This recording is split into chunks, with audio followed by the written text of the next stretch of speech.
Go. All right, so Snake Ditto coming into play. I'm excited. You're excited. Are we really excited? But on PS2, Snake Ditto. Let's get right into it. All right, so we've got some bombs coming out.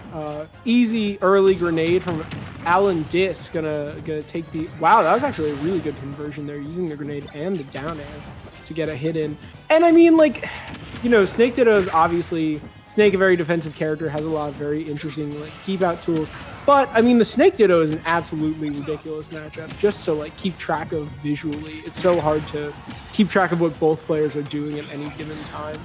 Yeah, basically it looks like 4th of July with all these explosions and all these things that you hear. But as well as the thing that Snake is a very technical character, there's a lot of movement that you can see that's been going on. I saw them both Z dropping, using the arrows and stuff, and all the tech chases, and going into this already 119 and 56. That for Snake, that's a very minor percent difference from how much of their burst option is. Because out of nowhere, they can stack 70% with it in a blink of an eye. Of course, yeah, and it seems to me that just in this first stock, the theme has really been that whenever Omar is trying to get down, AlanDiss is there with the perfect option to cover it. I'm curious to see if he'll be able to keep that up or if Omar's going to be able to change it up as this match goes on, because currently AlanDiss, it really has an absolutely ridiculous number of conversions off just juggling Omar, and we'll see if we can get him back into the air again. Yeah, right now, and also Nikita, that tool, literally, did he KO? No, I just couldn't see it from the camera. Yeah, I think it was Cypher. Oh, he's got him stuck. He got a stick. Oh, nice roll from Omar. Can we get out of that?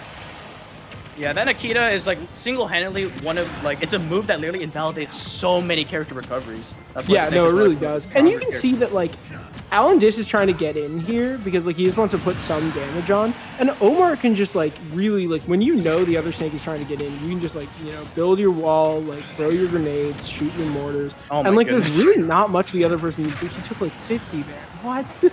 Oh my god, he's going all the way. Hit. He's not dead, is he? Yeah. Okay, he's still up there. I got confused with the overlay.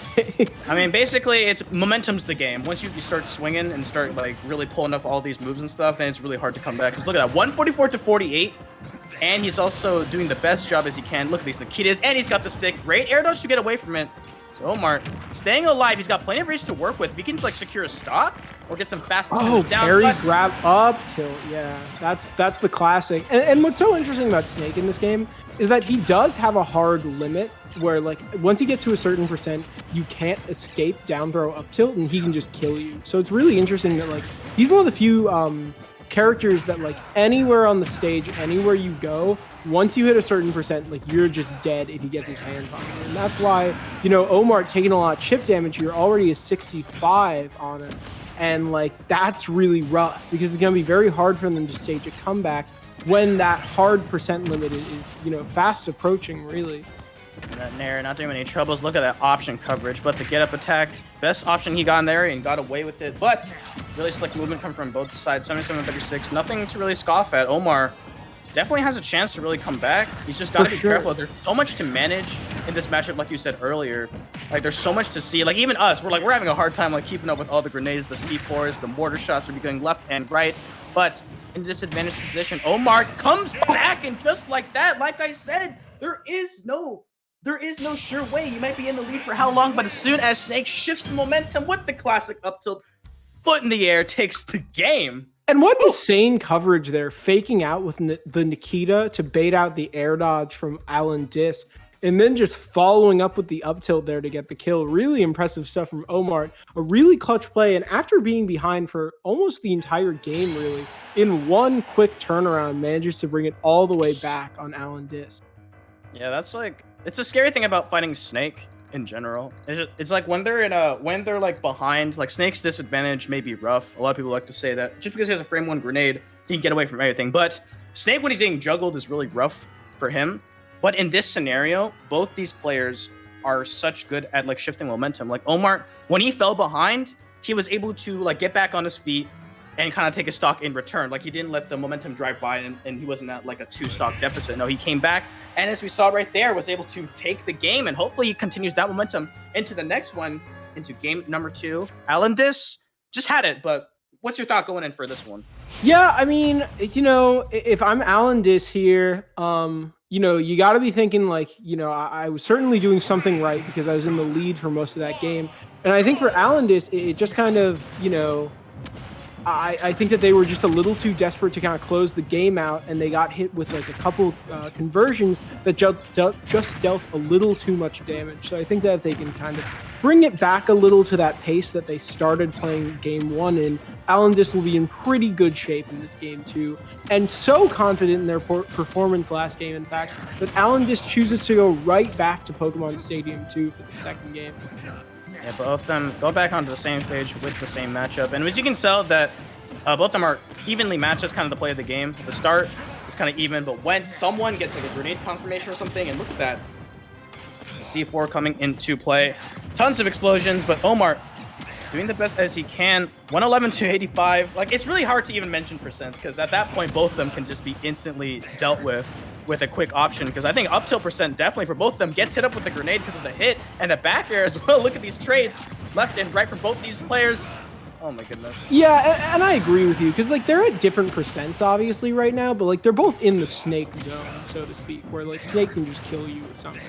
And in this matchup, especially when both players have such ready and kind of spammable kill options, really any damage that you take just gets you back into the percent range where your opponent can just start fishing. And that's a dangerous place to be against a character like Snake, especially a character against whom you really have to work for your openings in a lot of cases. And it's really insane whenever you see an exchange in the Snake Ditto when both players just start mashing B to get those grenades out. Yeah, I mean, as you can see right now, look at them. Omar was like establishing more of that stage control with the platform as well, because that C4 right there on the right side, it controls a lot of space that AlanDiss has to constantly keep aware, because if he forgets about it, it's gonna be a quick stop for him. But Nikita gets around him. Omar in this horrible position, good air dodge to get back onto the ledge. Nikita Rocket coming back down, but C4 to cover himself up. AlanDiss doing a really good job pressuring, but Omar barely getting away with it. Yeah, and one mix-up that I'm really enjoying, what I'm seeing from Omar here, is that they'll often jump forward, and then once they kind of scout out how AlanDiss is going to punish the jump forward, then they decide whether to do the grenade toss facing forward or wave bounce to kind of retreat from AlanDiss, which is a really good way, I think, of dealing with AlanDiss's real strength, which I think is punishing landing options here. And it's going to be last stock here. AlanDiss really got to pull something together in this last stock. I mean, talk about that C4, because like he read the double roll and then got him with the C4 to take that stock. So I thought that was pretty impressive. Trying to come into play, being aware of that scenario, being aware of that situation. But 121, Omar, this isn't the first time we see him in a disadvantage, but last stock situation has the forefront. AlanDiss gets away with it, getting that mid-stage control. Nikita out does. Oh my god, gets away from the missile. Gets center stage. What can he do with it? He gets the up smash, but it's not going to kill just yet. Gotta cover this landing, but AlanDiss gets away with a good wave bounce. And it's back to neutral for these two. This is so bad. And at this point, we're getting into the spot where any grab is a tech chase, and any tech chase can be a kill. And Omar's getting to the point where I think any grab will just be a kill straight up, in fact. Yeah, a little bit of scramble coming into play. AlanDiss does technically have the disadvantage right now because he can just go for a grab, and Omar not at that threshold. But both these players are very soon getting to it. Those red numbers not doing any of them Omar favors. Really playing defensive because he knows he just needs a little bit more percent, and now you might see him get a little bit more aggressive, going for that grab, trying to finish it up. Get in the air. No, he's got to be careful with that attack. Oh, absolutely savaged. Nikita's coming down. Okay. Oh, up tilt. Notice how he crashed into the Nikita into the platform so that he could up tilt more quickly. Really smart stuff from Omar. Really great control.